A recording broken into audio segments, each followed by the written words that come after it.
kenal Reza itu sebenarnya sih kenal saya hai aja, tapi lebih fokusnya di tahun 2000, antara 2012 2013. Ada satu kerjaan yang menurut saya ya pas lah untuk Reza gitu kan. Jadi manajemen saya dan saya secara pribadi juga merekrut Reza untuk masuk di manajemen sementara ya, kan di situ ada satu kerjaan buat Reza yang terikat gitu loh, yang akan terikat dengan satu kontrak yang memang harus disepakati, dan Reza juga mendapatkan sponsor dari yang saya carikan gitu kan. 2012 saya antara 2012 atau 2013 pokoknya di antara itu pertama kali bertemu kita langsung ngeklik karena Reza membawa cerita kesedihan dia. Jadi dia cerita setelah 2 hari ketemu ya. Tahu nggak sih Mbak, waktu Reza pertama kali ketemu Mbak Astrid itu Reza nyaba duit 25.000. Reza dari kosan yang deket kampus Paramadina ya. Itu apa ya? Apa sih namanya? Pokoknya deket Pancoran itu, sampai jalan kaki dari Pancoran menuju ke tempat kita ketemu Mbak. Di Kalibata. Kalibata ya. Oh ya gitu kan, sempat kaget. Nah pertemuan itu ya Mbak Astrid menawarkan satu kerjaan untuk meningkatkan karir dia lah ya, ke satu profesi yang berbeda gitu, dan dia senang sekali. Besoknya kita ketemu sampailah kesepakatan dia mendapatkan sejumlah uang yang lumayan besar ya untuk mendukung pekerjaan dia. Nah dari situlah saya mulai mengenal sosok Reza Herlambang. Dia orangnya sangat konsumtif ya. Mungkin kalau istilah anak sekarang bilang hedon gitu loh. Hedon. Dia juga selalu menjaga prestisnya dia dengan mobil-mobil mewah. Waktu itu saya sempat menggunakan jalan ya, kita sering jalan Reza pakai Alphard, pakai Mercy juga. Dan akhirnya kebersamaan kita itu membuat dia pindah ke apart dekat saya, satu tower dengan beda lantai. Jadi kadang saya masak, saya kirim masakan ke dia, atau saya main ke tempat dia udah di Kalibata. Oh iya, Kalibata City. Waktu itu gitu. Jadi dari situlah akhirnya tercipta satu kebersamaan. Saya mengenalkan beberapa teman-teman saya, lingkungan saya yang ya, alhamdulillah Reza juga mendapatkan kerjaan-kerjaan dan rezeki gitu loh. Sampai dengan akhirnya ada satu titik di mana kami tidak berteguran sapa gitu. Tidak berteguran sapa yang dimulai oleh Reza sendiri. Jadi ada satu lembaga di mana lembaga itu bisa dibilang trust dengan saya. Wah, semua appreciate dengan saya, dengan pekerjaan-pekerjaan yang sudah saya lakukan. Entah kenapa gitu, tiba-tiba begitu saya membawa seorang Reza, lingkungan tersebut tuh 1, 2, 3 orang tuh seperti beda ke saya gitu loh, beda ke saya. Kemudian ada beberapa kerjaan yang memang seharusnya saya mengerjakan, jadi Reza yang mengerjakan. Saat itu salah satu talent saya sempat ngomong sama saya, ini kayaknya Reza deh gitu loh. Sekali 2 kali saya perhatikan, sampai ada acara kita bikin acara baksos banjir, berasa banget itu di Bandung. Reza sudah mulai berbeda. Padahal saya mengenalkan dia ke lingkungan itu, tapi dia menguasai medan event itu. Akhirnya saya sudah mulai menarik kesimpulan, oh ini Reza gitu. Tapi saya tidak punya bukti saat itu. Akhirnya saya beranikan diri curhat sama Bang Sandi Nayuan, aktor yang main Midun itu. Bang Sandi itu sahabat saya banget. Nah sampai Bang Sandi berusaha untuk ngobrol sama Reza dari hati ke hati, dan Sandi bilang agak susah ya gitu, ternyata di lingkungan tempat kita sama-sama harusnya bekerja sama dengan baik, sepertinya sudah sudah termakan gitu loh. Sampai saya bingung, saya tuh terus terang saat itu saya sedih, karena buat saya harga diri saya yang memulai untuk membuka link pekerjaan di sana seperti dijatuhkan gitu loh. Akhirnya saya merasakan saya sebagai sosok yang tidak dianggap oleh sekelompok itu. Reza yang lebih asik, sampai ada satu acara besar, event besar yang itu memang pekerjaan saya, akhirnya dikerjakan oleh Reza. Saya masih berpikir positif ya, mungkin Reza lebih tepat karena dia seorang artis punya nama. Saya berpikir positif aja, saya mungkin hanyalah orang di belakang layar gitu, walaupun saya membawa dia, udahlah itu rezeki dia gitu loh. Tapi seharusnya tidak menjelek-jelekan saya gitu loh. Sampai saya ingat banget ada satu event di mana saya mengundang teman-teman media. Teman-teman media salah satunya ada tayangan yang ditayangkan, kita nggak nonton gitu loh. Kita nggak nonton, mereka minta bukti tayang. Itu benar-benar mengada-ngada banget itu yang dilakukan oleh Reza. Saya diminta bukti tayang, saya bilang hari ini udah nggak ada yang namanya bukti tayang karena langsung di-share di YouTube. Sampai orang tersebut bicara ini YouTube bisa buat, itu logonya ini salah satu stasiun TV terkenal, logonya buatan. Loh, mana bisa YouTube itu buatan?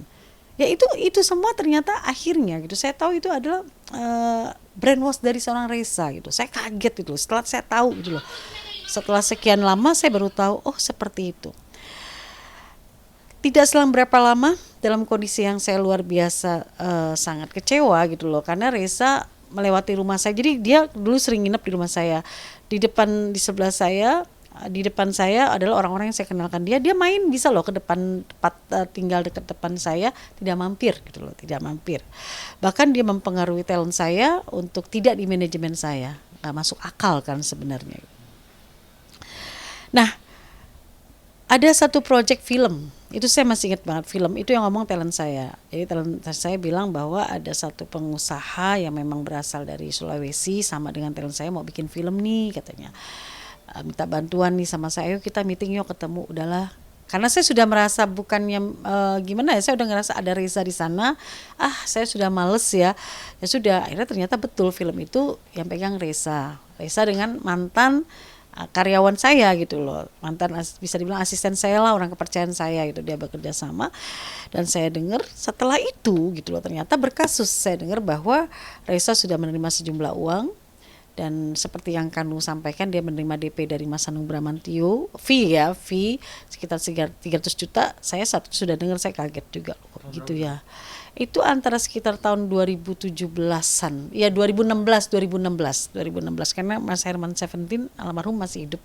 Kan Reza tuh mainnya dulu sama Mas almarhum Herman Seventeen, Said Bajuri. Dia sangat akrab sekali dengan Said Bajuri gitu loh. Di situ saya benar-benar merasakan, wah saya salah orang, saya salah bawa orang. Tapi sebagian orang banyak yang sudah menilai, sudah bisa melihat ini ada apa. Tidak lama kemudian saya mendengar cerita bahwa orang-orang yang terkondisi percaya sama Reza, semua sama Reza, dan kemudian melupakan kerja sama dengan saya, ternyata mereka pun mengeluh gitu loh. Adanya beberapa orang yang mengeluarkan dana dengan jumlah yang cukup besar, fantastis ya menurut saya saat itu. Ada yang buat lagu, ada yang 500 juta dan 700 juta. Ada yang pinjam dan lain-lain. Tapi karena mereka saya kira orang yang terhormat, mereka tidak mempermasalahkan ini. Hanya terakhir sekali saya dengar talent saya juga dilibatkan untuk ikut barengan juga sama almarhum Herman Seventeen. Saya ingat sekali Herman Seventeen itu subuh-subuh sama salah satu artis, saya nggak enak nyebut namanya karena beliau sekarang duduk di anggota dewan, mendatangi rumah Reza subuh-subuh. Dia sudah di Bintaro, tapi kondisinya mereka balik lagi dengan gimana gitu kan. Saya penasaran kan, karena dia mau menemui Reza, mau minta pertanggungjawaban Reza atas kerjaan Reza yang tidak dikerjakan secara tuntas. Gimana hasilnya? Saya bilang, waduh kita lemah semua karena ibunya lagi sakit, bapaknya juga lagi sakit. Oh ya udah, setelah itu kita udah nggak kontekan lagi gitu. Nah, hanya saya punya fotonya, nanti saya kasih. Hanya sebelum itu ya, sebelum kejadian itu Reza pernah main sekali. Itu kondisi udah nggak enakan gitu. Saya udah oke, Reza kok kayak gini gitu. Tapi saya nggak negor gitu loh. Dia main sekali, dia sama temannya main. Nginap dia dengan temannya. Terus kemudian dia bilang, Mbak Astrid, saya bilang saya mau punya janji sama Mbak Astrid, akan memberikan Mbak Astrid mobil, rumah, jika pekerjaan ini kata gitu nanti saya berhasil gitu kan. Saya tulis ya janjinya di dalam di kertas lembar ini dan masukin ke botol, ditanam di belakang rumah Mbak Astrid. Ada fotonya, saya kemarin udah ngambil dari Instagram.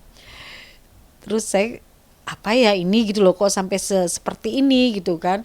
Ya udah saya ikutin aja, saat itu saya bikin asik aja, saya bikin relax. Saya ya dia tanam Elisa, saya dan talent saya itu Izzy namanya, dia sudah pulang ke Sulawesi.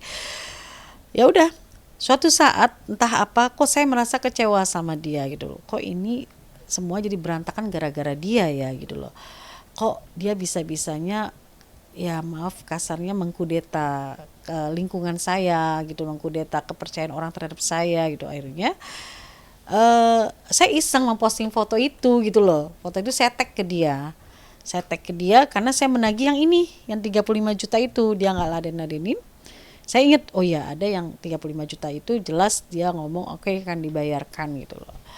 Akan dibayarkan. Tapi ternyata nggak dibayarkan. Akhirnya saya tag ingat janji. Enggak, saya nggak ada caption ingat janji, saya udah ini. Pokoknya saya tag lucu ya gitu loh. Saya nggak ada caption apapun yang menyindir, saya hanya posting foto dia. Dia yang punya diri merasa itu gambar dia, karena dari belakang kan dia bilang maksudnya apa sih Mbak, di DM itu. Nah, kemudian setelah itu kita nggak berteman lagi di Instagram. Sepertinya dia memblokir saya. Udah kejadian itu berlalu, setahun kemudian 2018 kejadian tsunami Palu Donggala itu, saya masih waktu itu saya di Cibubur, dia telepon, apa kabar Mbak gitu kan, baik gitu kan, seperti tidak ada masalah. Udah lama ya Mbak kita nggak ketemu gitu kan, ya Mbak aku lagi ada kebutuhan katanya, urgent banget gitu. Sekitar 100 lah berapa tuh, saya bilang ya Za ntar Mbak usahakan ya, kebetulan Mbak lagi ada ini nih rencana main arisan, nanti kalau emang keluar ntar pakai aja gitu loh. Terus kemudian saya merenung lagi malamnya, ih ngapain juga ya kemarin mana aja dia seperti itu gitu. Terus akhirnya saya memutuskan Za nggak jadi, itu saya bilang nggak jadi, saya nggak jadi main arisan. Jadi itu seperti itu. Terakhir kali saya berkomunikasi dengan Reza Herlambang sampai dengan saya mendengar orang tuanya meninggal pun, ya saya sempat kaget, oh Mama Yola sudah meninggal, sudah almarhum. Ya itu sih.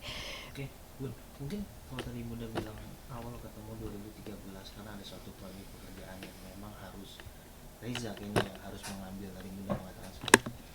Melihat sosok yang mungkin tadi 25.000 sampai akhirnya jalan ketemu sama Bunda, sampai akhirnya mengalami pengalaman yang kata Bunda mengambil beberapa relasi, mungkin sosoknya dia atau sifat apa itu seperti apa sih? Itu dia, saya sampai ada teman saya bilang gila, jalan dari saya gitu, teman saya bilang dapat berapa dia.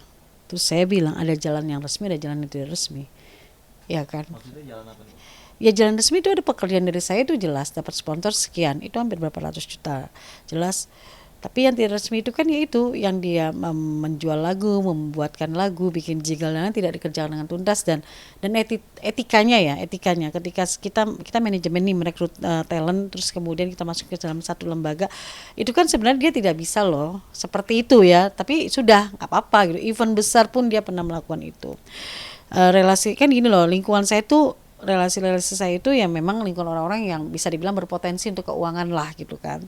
Nah jadi ya saya kaget-kaget, tapi mereka juga tidak bisa menyalahkan saya. Karena apa? Karena saya bisa membalikan lagi ke mereka, ya dulu kemana aja, kenapa percaya sama Reza ketimbang saya, betul kan?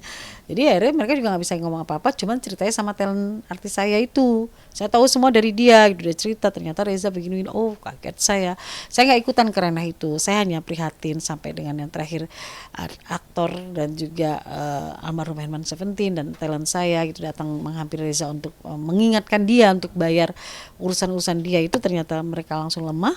Ya udah sampai di situ saya bilang saya nggak ikutan. Terus saya ingat gitu loh, saya masih punya uang yang saya ingat ya, yang nggak saya ingat saya nggak pikirin lagi, karena kondisinya dia kan tidak pernah transfer ke rekening dia. Boleh tanya sama Reza, dia bisa loh, bisa saja dia bilang mana buktinya nggak ada transfer ke Reza Herlambang, karena dia nggak punya rekening BCA. Boleh ditanya sama seluruh lingkungan teman-teman yang pernah bekerja sama dengan Reza, kalau mentransfer uang tidak pernah ada yang ke Reza Herlambang. Dia memakai nama Ovi adiknya. Ya, jadi dia tidak punya rekening BCA. Saya sempat tanya, saya kok nggak bikin rekening BCA? Enggak Mbak, aku pernah punya masalah. Saya nggak tahu masalah apa gitu loh. Ya udahlah, saya nggak perlu cari tahu kenapa orang nggak punya rekening BCA, punya masalah dan segala macam. Ya udah saya rekeningnya ke adiknya, ke Ovi gitu. Kebetulan itu di rekening lama saya yang sudah saya close gitu, karena rekening itu juga saya bermasalah pernah dihack orang gitu kan. Jadi kalau memang mau diurus pun misalkan ya maaf butuh pembuktian atau apa untuk yang saya nggak ingat lagi dan saya nggak hitung-hitung lagi, bisa saja gitu kan. Saya tidak pernah bicara melebihkan atau mengurangi, tapi yang saya ingat yang ini karena sudah jelas tertulis, ada tanda tangan Kanu juga kan. Kanu itu saat itu sebenarnya terjadi apa ya, terjadi bentrokan dengan, bukan dengan saya sih, dengan talent saya. Talent saya bilang Reza punya utang sama Mbak Astrid gitu kan, bikinlah talent saya di story. Si Kanu bikin story lagi sampai ngata-ngatain saya dan segala macam. Boleh tanya sama Kanu, saking dia membela Reza gitu loh. karena terlalu baiknya Kanu sama Reza ya. Dan saya sempat gertak dia, saya masukin ke salah satu media online dan kata Kanu, tolong take down. Saya bilang kenapa harus di take down ya, kalau enggak nggak akan dibayar. Oke, saya coba berbesar hati dengan sindiran Kanu di story, saya tidak balas, tidak apa, yang penting saya dibayarkanlah secara mencicil ini, tertulis Kanu sudah tanda tangan tapi Reza Herlambang tidak datang, tidak tanda tangan, dan itu sudah selesai, sudah berlalu. Cuman ini hanya untuk pembuktian, ini pernah terjadi gitu kan.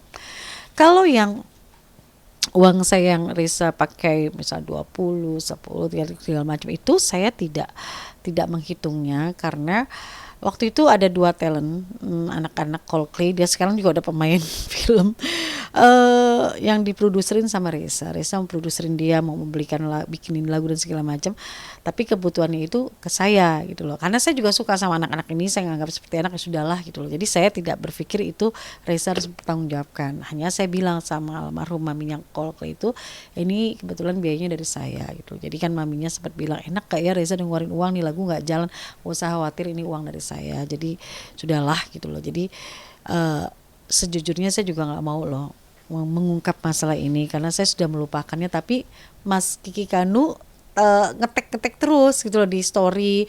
Mbak Aset itu saksinya, Mbak Aset itu buktinya apa, yang tahu semua. Kalau saya diam aja, saya juga seperti, mohon maaf ya, seperti yang lain kan. Mas Kanu bilang kok yang lain pada diam aja padahal tahu. Oke, selama itu haknya dan kebenarannya, saya juga salah kalau saya tidak memberikan support ya. Tapi sebatas ya, memang saya tahu. Kalau yang lain-lain apa segala macam saya nggak tahu. Berarti dari keseluruhan 2013, artinya kan kalau manajer seorang artis bisa dikatakan pada saat itu Reza sebagai talent muda ada bentuk perjanjian gitu nggak sih? Harusnya ada. Iomnya atau Ada. One prestasi bisa dikatakan tidak. Iya harusnya. Nah itulah saya gitu. Itu saya. Ini kesalahan saya gitu. Kesalahan saya adalah saya orangnya suka mudah memaafkan. Saya orang yang benar itu kurang tegas. Sebenarnya bukan kurang tegas. Saya hanya coba menerapkan, oke lah ini manajemen kebersamaan. Gitu loh, manajemen kebersamaan. Dan kemudian juga pada saat ada satu kejadian, ada artis Rita Hasan mau buat lagu itu lewat saya, itu belum sampai selesai sampai sekarang. Kemudian juga dia minjam uang sejumlah sekian lah ya, nggak terlalu besar ke Rita Hasan. Itu juga depan Rita Hasannya, tapi ketika Rita menagih ke Reza bilang dengan enaknya, itu urusannya Mbak Astrid. Coba bayangkan gitu loh. Artinya kan ini sesuatu yang kok dengan gampangnya ya, dan Reza orang suka ngumpet loh. Berarti memang tidak ada sama sekali bentuk kerjasama secara tertulis seperti itu. Iomnya, manajemen, artinya kan kontrak berapa tahun nih gitu. Kalau yang kontrak manajemen antara dia dengan saya, yang dia mendapatkan support dan lumayan besar itu